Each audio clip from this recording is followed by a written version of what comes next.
how are you? Welcome to our live Facebook chat. Today we're going to be talking about business and tourism visas. This video is actually being recorded live, but it will stay on our YouTube channel, so you'll be able to access it through our YouTube page, our U.S. Embassy in Qatar YouTube page, or any of our social media handles. Today we'll be answering some of the visa questions that you all have submitted. And here with us today is Amelia, one of our consular officers at the embassy. And she'll be answering your questions. So how about we get started? Let's do it. So one of the first questions that we have from our viewers is, how do you apply for a visa? How do I apply for a visa? That's a great question to start with. And we try to make it easy. We don't always succeed, but we do try. There are 4 basic steps that you need to remember when you decide you want to apply for a U.S. visa. The first step is going to be to go online to the internet and fill out what's called the DS-160. It's basically the application form. You want to fill it out completely. You want to make sure that everything in there is accurate. And if you're working with maybe a travel agent or you're having somebody help you fill it out, maybe your computer skills aren't that good, maybe you're a little bit nervous, you want to have somebody look it over for you, just make sure that what they're putting in there is accurate as well. Okay? So that's the first step. The second step is you have to pay for the application. So what you want to do is you want to go to any commercial bank branch in Doha and pay the fee there. So that's 2. Number 3 is you need to go back online and make an appointment to come see us at the embassy. We try to give a lot of different dates and times for people to come see us, so you can pick what's best for you. And finally, you need to come see us at the embassy for your interview. That's number 4. So not that complicated, actually. We try. Great. So now that we know how to apply, when is the earliest possible date that someone can apply for a visa? That's a great question because we get really, really busy during holidays and the summer. So it's good to plan your travel in advance and think about when you're going to be wanting to travel to the United States. We recommend that you apply 3 months before you want to travel, okay? This means, if maybe you get sick, you miss your appointment, you can make it up. And it'll also give you the most options for getting the time and date of the appointment that you want. But I think especially around those holidays and Christmas times, apply early. So if I'm traveling this winter, I should apply right now? Yes. Fill out your application tonight if you're traveling for the winter holidays. Okay, great. Thank you. You're welcome. Let's see. So one of our viewers wants to know if the person is not comfortable speaking English or they don't know English, will there be an interpreter available during the interview? So that's a great question. In our consular section, we have staff who speak up to 10 different languages. So Arabic, Urdu, Hindi, French, Spanish. But if you think maybe the language that I'm most comfortable in or the language that I speak, maybe they don't have it, send us an email and we can work with you to maybe have you bring an interpreter. Okay, great. Hello again to everyone who just joined us. We're having a live chat about business and tourism visas. If you missed a couple of our earlier questions, no worries. Everything is saved, and this video you'll be able to watch again on our YouTube site. So I guess, why don't we move on? Yeah, we'll continue. Yeah. I actually have one interesting question here, Amelia, and it is, so say you're coming to your interview and you already submitted all your documentation. Do you need to bring extra documents? What documents should I bring or should I not bring?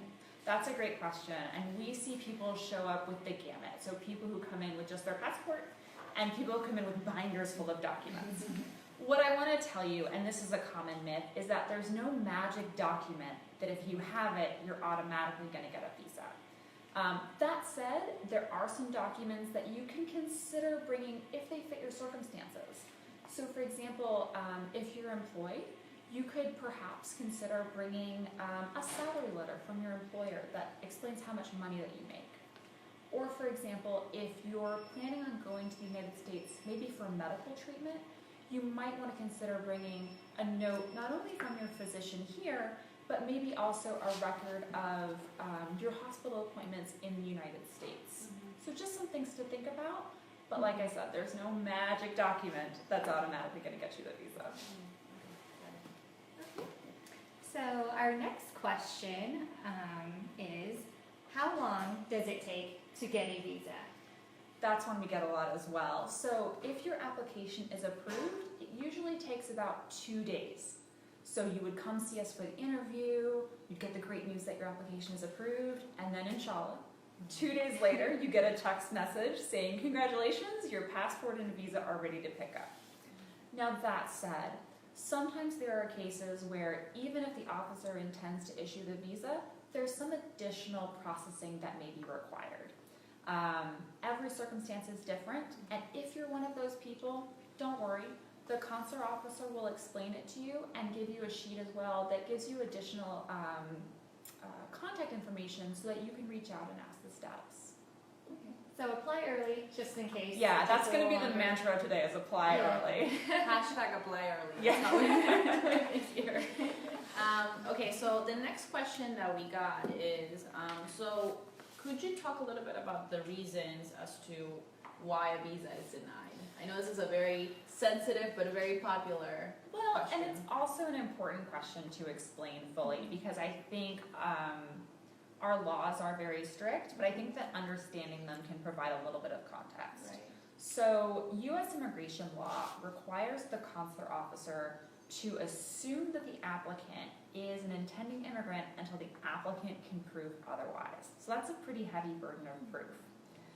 Every case is different, and that's why we interview people. And during the interview, we look at a range of factors. So everything from your family, your community, your profession, your salary, what other countries you've traveled to, do you have friends or family in the United States, do you own property, a whole host of things. Sometimes visas are not approved.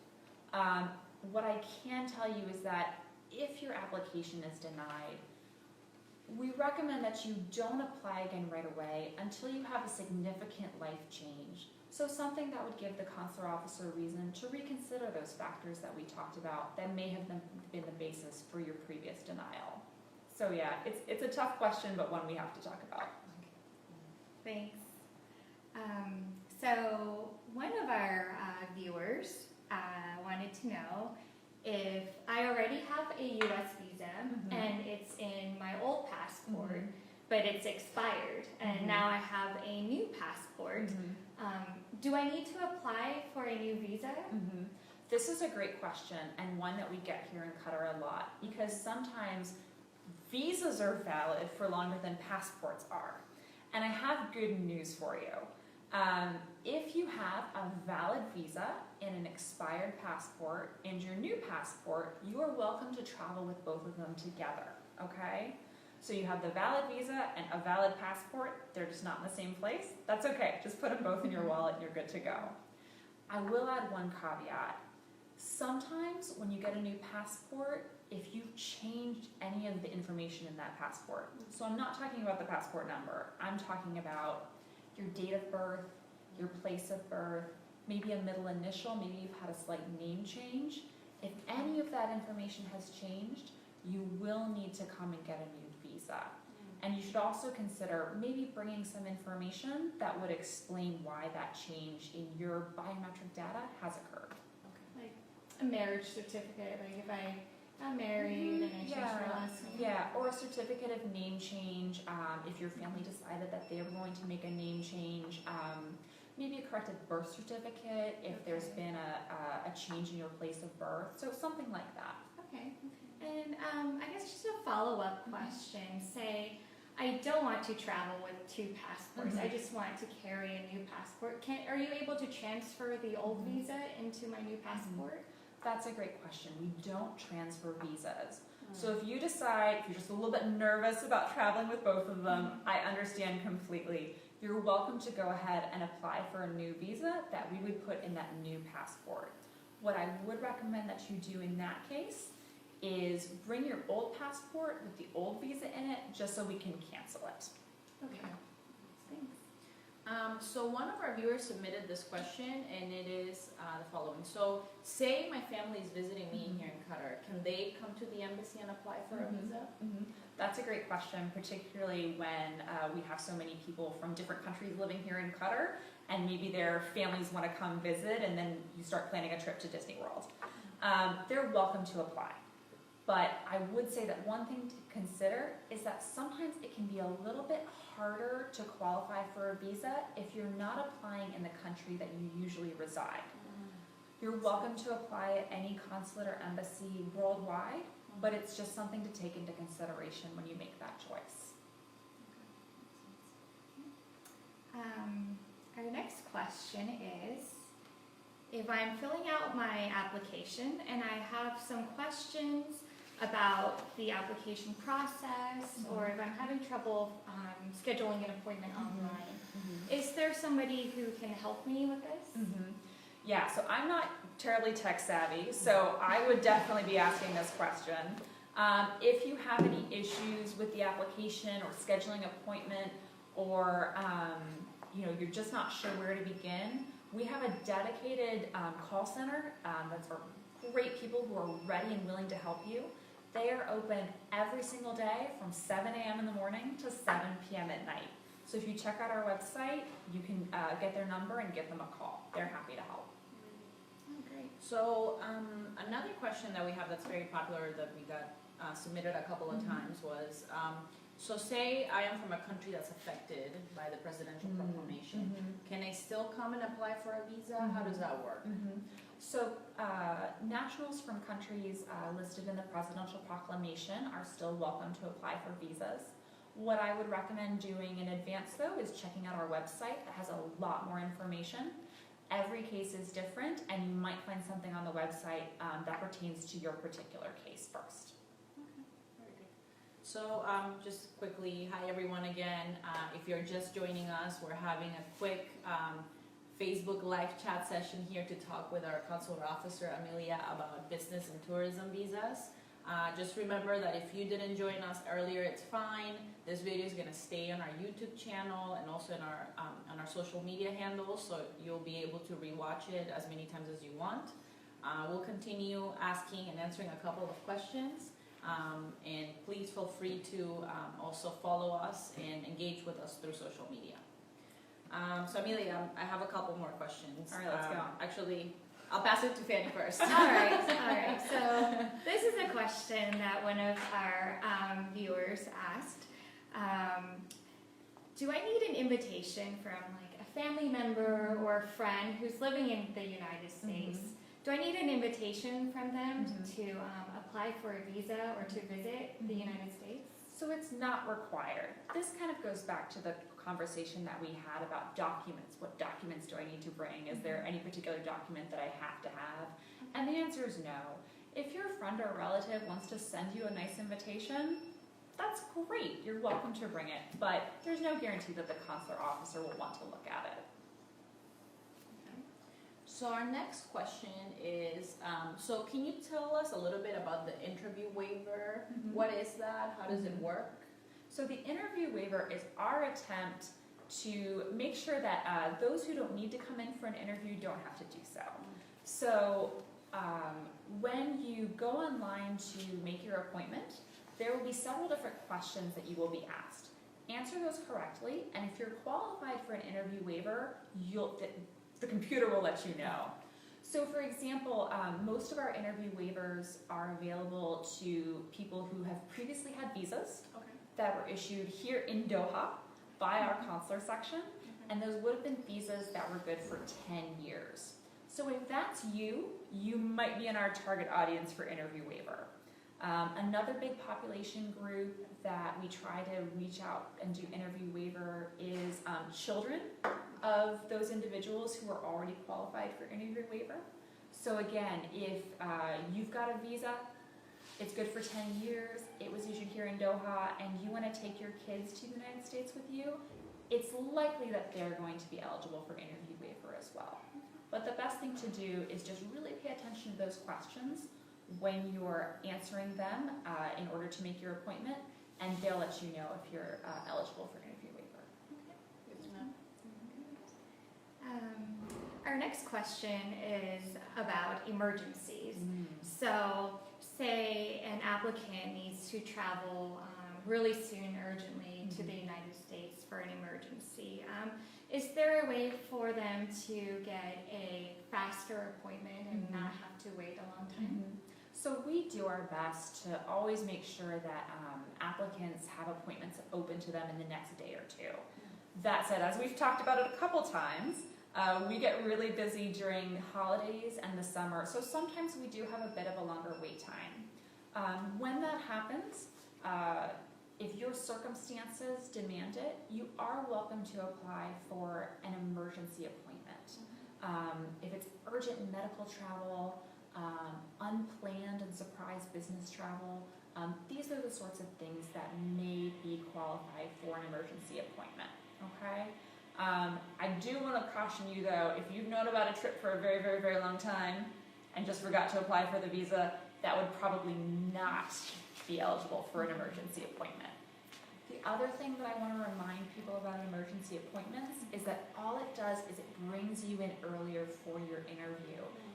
Except in really exceptional circumstances, it doesn't mean that the visa is processed any faster. We have to give our systems time to do their work. So still count on those 2 days if you're qualified before the visa would be ready. And if you have any issues figuring out how to make that request for an emergency appointment online, our call center is ready to help. So for, if I wanted to apply for an emergency appointment, should I request the appointment first or should I submit an application? Go through all those 4 steps that we talked about at the beginning and then make an emergency appointment request to basically bring your appointment that might be a week or 2 in advance forward. Makes sense. So Amelia, another question that we have is, say my visa is damaged, what do I do at that point? I mean, can I travel with that, or? First off, I sympathize because I once spilled coffee on a passport.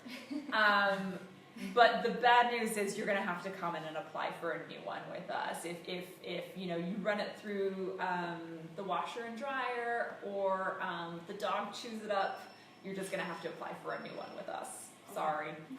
Well, we'll try. Okay.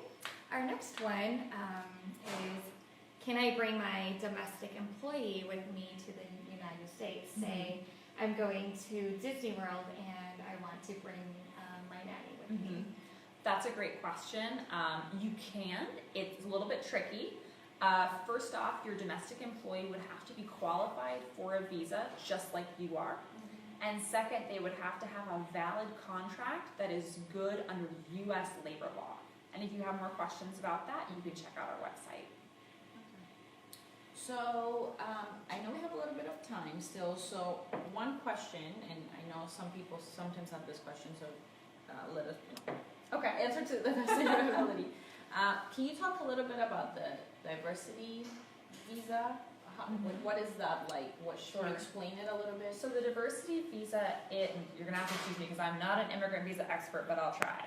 The diversity visa is an immigrant visa where citizens from certain regional or countries of the world that traditionally or historically don't have large immigrant populations in the United States, and when the applicants have certain either education levels or skill labor levels in their particular job set, they can apply to basically enter a giant lottery and perhaps be qualified to immigrate to the United States. Okay. We've got a lot more information about it on our website. Okay, so we have a couple of minutes, and I want you to give us a few tips, I guess, to the viewers, if you can provide some information to kind of sum up the process and the requirements. So any tips that you can, that would be great. So the best tip that I can give, and I know we've talked about this again, I'm sorry that I sound like a broken record, but is apply early, okay? Give us the time to help you. Give yourself the time to make your vacation plans at your leisure so you're not rushed and frantic and nervous at the last minute. We always recommend that you don't make any final plane ticket sales or hotel reservations until you've got that visa in hand. So just don't take the risk. Apply early. You'll sleep so much better through the night for it. The other thing is on the DS-160, when you're filling that out, make sure you're answering every question accurately.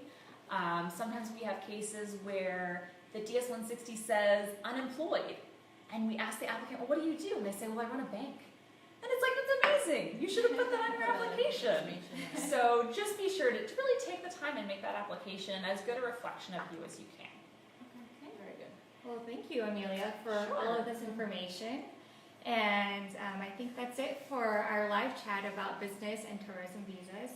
Let us know below if you found this session helpful, and visit our website for all of the information. And I'll add to that. So we'll keep this video on our YouTube channel so you can access it as often as you like. You're also able to access this video through our social media platforms, whether that is Twitter, Instagram, and obviously YouTube.